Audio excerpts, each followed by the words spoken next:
25 मार्च 2025 पाप मोचिनी एकादशी पर पूरे 300 सालों के बाद बनेंगे 4 ऐसे दिव्य और दुर्लभ महासंयोग। इन 4 राशियों का अचानक से चमक उठेगा भाग्य। जी हाँ दोस्तों, माता लक्ष्मी जी और भगवान विष्णु जी के आशीर्वाद से साल 2025 में 25 मार्च यानी कि पाप मोचिनी एकादशी से ही 4 राशियों की किस्मत चमकने वाली है। 4 राशियों का भाग्य उदय होने वाला है। तो चलिए एक एक करते हुए जान लेते हैं कौन कौन सी है वो सबसे ज्यादा सौभाग्यशाली राशियां, और साथ ही पाप मोचनी एकादशी पर राशि के अनुसार क्या क्या उपाय करने चाहिए। तो सभी महत्वपूर्ण जानकारी इस वीडियो में चर्चा करेंगे। ऐसे में वीडियो को लास्ट तक जरूर देखिए। और हाँ दोस्तों, वीडियो को लाइक जरूर करें और कमेंट बॉक्स में जय मां लक्ष्मी जी लिखते हुए वीडियो को अपने मित्रों के साथ फेसबुक पर जरूर शेयर कर दीजिए, ताकि काम की जानकारी का जो अपडेट है वो सभी व्यक्तियों तक पहुंच सके। दोस्तों, साल 2025 में 25 मार्च के दिन ही पाप मोचनी एकादशी का व्रत पड़ रहा है। इस साल 2025 में पाप मोचनी एकादशी के दिन साध्य योग, शिव योग, राजभंग राजयोग और महालक्ष्मी राजयोग बनने से इस एकादशी का जो महत्व है ना वो कई गुना तक बढ़ चुका है। तो चलिए एक एक करते हुए जान लेते हैं। पाप मोचनी एकादशी से ही सबसे पहली जो भाग्यशाली राशि बनेगी वो आती है वृषभ राशि, जिनके नाम का पहला अक्षर ई उ ए ओ वा वी वू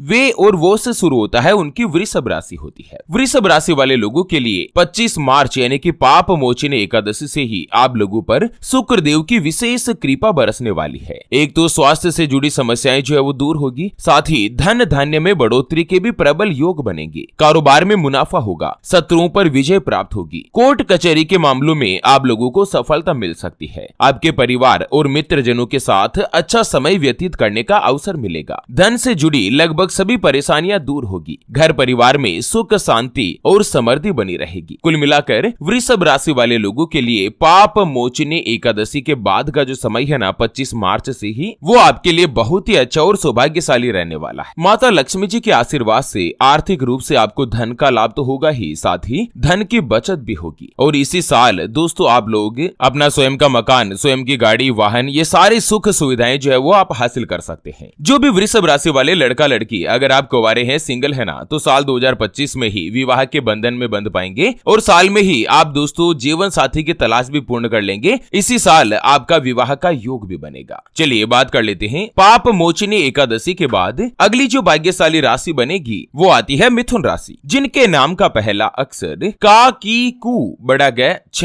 के को और हाथ से शुरू होता है, उनकी मिथुन राशि होती है। मिथुन राशि वाले लोगों के लिए भी इस 25 मार्च यानी कि एकादशी के बाद का जो समय है वो बहुत ही अच्छा और बेहतरीन रहने वाला है। आप अपने कार्य में सुधार करने का काफी अच्छा प्रयास करेंगे और उसमें सफलता भी होगी। अगर पुराना किसी को पैसा उधार दे रखा है ना, तो वो भी आपको वापस से मिल सकेगा। या जो व्यापारी वर्ग से जुड़े हुए हैं, व्यापार में अगर आपका कोई भी बिल पेंडिंग चल रहा है या बिल अटका हुआ है ना, तो उसमें भी आपको बड़ी सफलता हाथ लग सकती है। वो पैसा आपका वापस से रिकवर हो सकता है। जो लड़का लड़की जॉब करते हैं और नया बिजनेस स्टार्ट करने के बारे में विचार कर रहे हैं, तो अप्रैल मई का जो टाइम है वो आपके फेवर में रहेगा। माता लक्ष्मी जी के आशीर्वाद से आप कोई भी अगर कार्य करेंगे ना, तो उसमें आपको सफलता मिलेगी। पारिवारिक गृह कलेश से भी छुटकारा मिलेगा। आपका मन और ध्यान आध्यात्म की तरफ ज्यादा लगेगा। हर कार्य को आप समझदारी से पूरा करने की कोशिश करेंगे। माता लक्ष्मी जी के आशीर्वाद से आपको धन का लाभ तो होगा ही, साथ ही लंबे समय से जो भी अटके हुए या बिगड़े हुए कार्य थे ना, वो भी बनने लगेंगे। एकादशी पर लक्ष्मी नारायण जी की आपके ऊपर कृपा रहेगी। कारोबार में लाभ मिलेगा। करियर से संबंधित कोई भी परेशानियां चल रही है तो वो दूर होगी। परिवार और पड़ोस के लोगों के साथ आपके जो रिश्ते हैं वो मधुर बनेंगे। कारोबार में अचानक से तेजी देखने को मिल सकती है। धन धान्य में बढ़ोतरी होगी। रुका हुआ धन फिर से प्राप्त होगा। मिथुन राशि वाले लोगों को उपाय बताया गया है कि पाप मोचनी एकादशी के दिन भगवान विष्णु जी को बेसन के लड्डू का भोग लगाएं और विष्णु चालीसा का पाठ करें। दोस्तों, माता लक्ष्मी जी आपके ऊपर अति प्रसन्न रहेगी और आपकी हर एक मनोकामना भी पूर्ण हो। चलिए बात कर लेते हैं 25 मार्च पाप मोचनी एकादशी के बाद अगली जो भाग्यशाली राशि बनने जा रही है उसके बारे में और धन प्राप्ति के उपाय के ऊपर भी चर्चा करेंगे। उससे पहले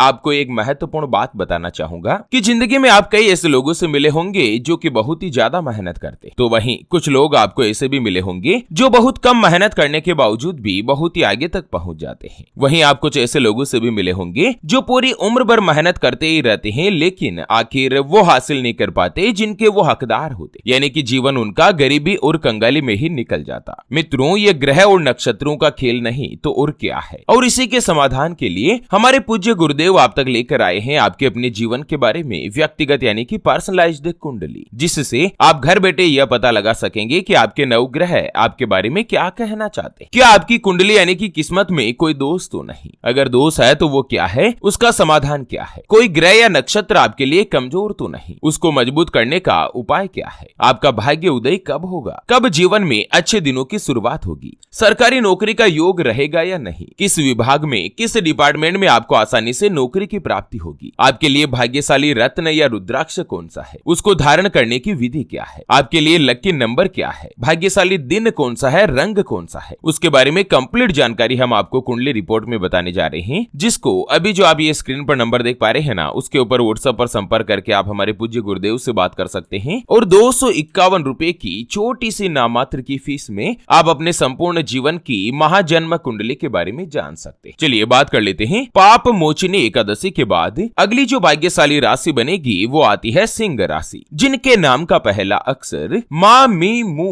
में मो टा टी टू और टे से शुरू होता है, उनकी सिंह राशि होती है। सिंह राशि वाले लोगों के लिए भी इस पाप मोचिनी एकादशी के बाद शुक्र की चाल में परिवर्तन होगा, शुक्र अनुकूल रहेंगे, जिससे दो फायदे होंगे। एक तो दोस्तों धन का लाभ होगा ही, साथ ही आप जो कोई भी कार्य कर रहे हैं ना, उसमें सफलता के भी प्रबल योग बनेगी। जीवन में खुशहाली बनी रहेगी, भौतिक सुख सुविधाओं में बढ़ोतरी होगी। लंबे समय से जो भी अटका हुआ या रुका हुआ कार्य था वो आसानी से पूरा होगा। आपके प्रमोशन के योग बनेंगे। ससुराल पक्ष की ओर से भी सहायता मिल सकती है। जीवन में जो पॉजिटिव परिवर्तन है, नकारात्मक योग है ना, बदलाव है, वो भी दोस्तों आपके धीरे धीरे बनने लगेंगे। सिंह राशि में दोस्तों आप लोग सैया सुख का अनुभव करेंगे, यानी कि शुक्र मजबूत होने के कारण स्त्री सुख का आपको लाभ मिलेगा। भोग विलास, काम वासना, ये सारी अधूरी इच्छाएं भी आपकी पूर्ण होगी। अगर आप कई दिनों से किसी बात को लेकर परेशान चल रहे थे तो अपने आप में ही आप रिलैक्स महसूस कर पाएंगे। अच्छे तरीके से आपको नींद आएगी। कोई भी नई स्कीम या ऑफर लेने से पहले आपको सोच समझ लेना चाहिएगा। बाकी दोस्तों समय उत्तम रहेगा। माता रानी विशेष रूप से आशीर्वाद बनाए रखेगी। सिंह राशि वाले लोगों को उपाय बताया गया है कि इस एकादशी के दिन आप लोग गरीब व्यक्तियों में शहद का दान करें। अगर यह नहीं कर सकते हैं तो भगवान विष्णु जी को गुड़ का भोग लगाएं और पंचामृत से उनका अभिषेक करें। आप लोगों के लिए समय अच्छा रहेगा। भाग्य का आपको विशेष साथ मिलेगा। चलिए बात कर लेते हैं। पाप मोचिनी एकादशी के बाद अगली जो भाग्यशाली राशि बनने जा रही है वो आती है कुंभ राशि, जिनके नाम का पहला अक्षर सा सी सू से सो दा गु गे और गो से शुरू होता है, उनकी कुंभ राशि होती है। कुंभ राशि वाले लोगों के लिए भी इस एकादशी पर जो दुर्लभ योग बनने जा रहे हैं, ये आप लोगों के लिए बहुत ही अच्छा और शुभ रहने वाला है। एक तो आपको आर्थिक परेशानियों से छुटकारा मिलेगा, साथ ही जो प्रोफेशनल लोग हैं उनको प्रमोशन का लाभ मिल सकता है। कार्यस्थल पर आपके बॉस आपके विचारों से सहयोग करेंगे, सहमत बनेंगे। नई नई जिम्मेदारियां मिलेगी। नौकरी में प्रमोशन का रास्ता साफ होगा। लंबे समय से अगर आप जॉब कर रहे हैं लेकिन आपको अपने बॉस से सपोर्ट नहीं मिल पा रहा है, प्रमोशन की कोई उम्मीद नहीं लग रही है, तो वह भी आप लोगों के लिए अच्छी रहेगी। व्यापार में आर्थिक उन्नति के भरपूर अवसर प्राप्त होंगे। कोई भी बड़ी खुशखबरी आपको मिल सकती है। कुल मिलाकर कुंभ राशि वाले लोगों के लिए 29 मार्च को भगवान शनिदेव भी आपकी राशि से निकल जाएंगे। ऐसे में 7.5 का अंतिम चरण शुरू हो जाएगा, जो कि आप लोगों के लिए अच्छा रहेगा, सौभाग्यशाली रहेगा। कुंभ राशि वाले लोगों को उपाय बताया गया है कि इस एकादशी के दिन भगवान विष्णु जी को गुड़ और चने की दाल का भोग लगाएं और विष्णु भगवान को दोस्तों हल्दी की गांठ अवश्य चढ़ाएं। उसके अलावा अगर दान की बात करें ना, तो आप लोगों के लिए धन का दान करना अच्छा रहेगा, पॉजिटिव रहेगा। चलिए बात कर लेते हैं। पाप मोचिनी एकादशी से ही अगली जो भाग्यशाली राशि बनने जा रही है वो आती है कन्या राशि, जिनके नाम का पहला अक्षर टो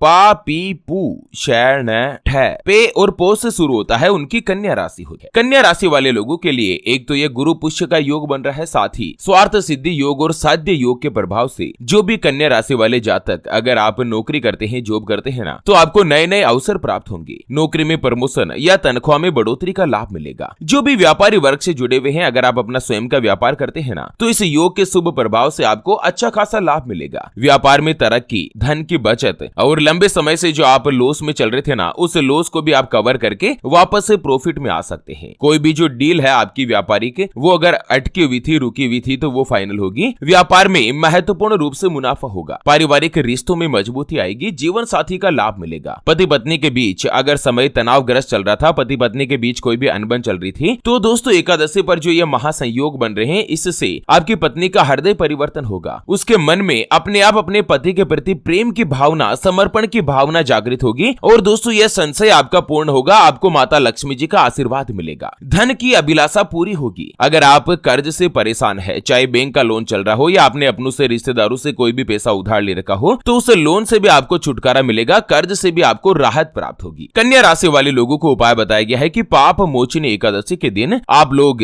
गरीब व्यक्तियों में केले का दान करें। इस उपाय को करने से जो धन संबंधी या पैसे संबंधी, रुपये संबंधी दिक्कत चल रही थी वो दूर होगी। उसके अलावा अगर बात करें तो भगवान विष्णु जी की असीम कृपा पाने के लिए विष्णु भगवान को पीला चंदन लगाएं और विष्णु चालीसा का पाठ करें। अगर विष्णु चालीसा नहीं पढ़ते हैं तो ओम नमो भगवते वासुदेवाय नमः का जाप करें 108 बार। तो चलिए इसी के साथ एकादशी से जुड़े इस अपडेट वीडियो को फिलहाल के लिए यहीं पर देते हैं विराम। फिर से होंगे हाजिर एक और नई और काम की जानकारी के साथ। तब तक के लिए ओम नमः शिवाय। जय श्री कृष्णा, जय श्री राधे।